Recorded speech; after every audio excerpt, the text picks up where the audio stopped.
What's the vibe today? Today, we are going with Dye Lab. It's a Nigerian brand, which I think speaks to the film and the world of the film. It's got colors that are also in the film as well. We're keeping it simple. Well, I say simple, we're keeping it colorful. I plan all my outfits. I plan where possible 2 months in advance. I'm the sort of person that likes to pack like, if it's a long journey, 2 months in advance. I know that's crazy, but I like the clothes to stay in my mind, and I figure it out as I go along. I think fashion lets you to be a lot of things. I think you are able to try out different things to find yourself and to find your way in fashion. Being a writer and director, you can find yourself to an extent, but you also have to listen to a lot of other people telling you who you are. But I will say the most important thing between both things is like you have to know yourself. And so even if people are telling you do this, do that, you have to know what you're fighting for.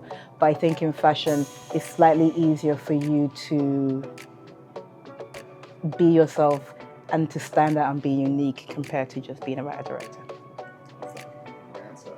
I try, guys.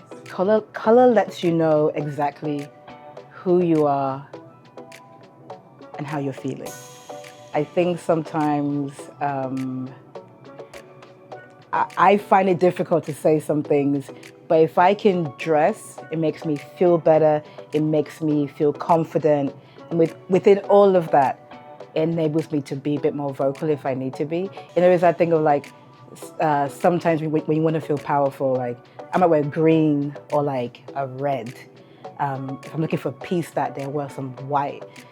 But I think it sort of communicates to people where you're at. Subconsciously, I think that sometimes.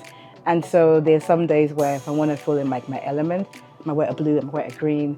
Because I think people kind of go, oh my God, that's a really nice color on you. And they look at you differently. If you're wearing white, they're like, oh, this is kind of peaceful. If you're wearing black, they're like, girl who died. So I think there's always that thing of like how we perceive each other based on what we're wearing. Like, who died? Myself, production designer, DOP, costume. We spoke about how we wanted the film to look. We were very much going for not a bleak movie, we were going for a love story. And with that in mind, we were like, okay, what colors depict love and how can we depict love in the room? And so the palette was like yellows and like blues and stuff like that we were going for. And also we spoke about like when you are black and also when more specifically when you're a Nigerian, I was talking a lot like back at home, like nobody ever dresses in just like plain clothes. It doesn't matter how poor you are, how rich you are, we are colorful. And so with the costume design, I spoke a lot about if being in this space, you get a lot of charity clothes and you are from Nigeria, you would instantly gravitate to the clothes with color. You wouldn't go to like, oh, this is like a bleak looking blue, or you go to the things that remind you of home.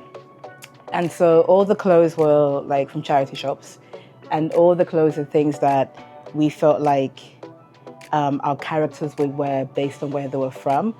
And equally, I think for me, I just really wanted to make a film that would pop a little bit, that wouldn't just be like a kitchen sink drama.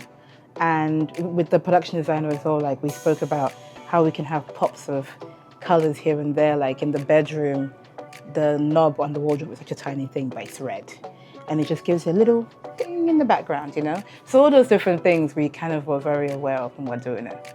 I think how I dress is how I see myself. So by that, I just mean like, I'm very colorful with the way I dress. I love color.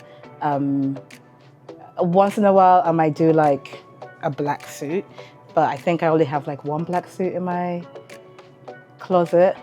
I like things that are not too tight, that give me space to sort of move around.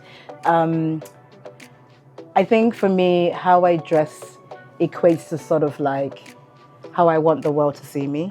And again, which is back to that thing of color, but also I like things that are not too feminine and not too masculine, or if it is quite masculine, I think I find a way to make it my own.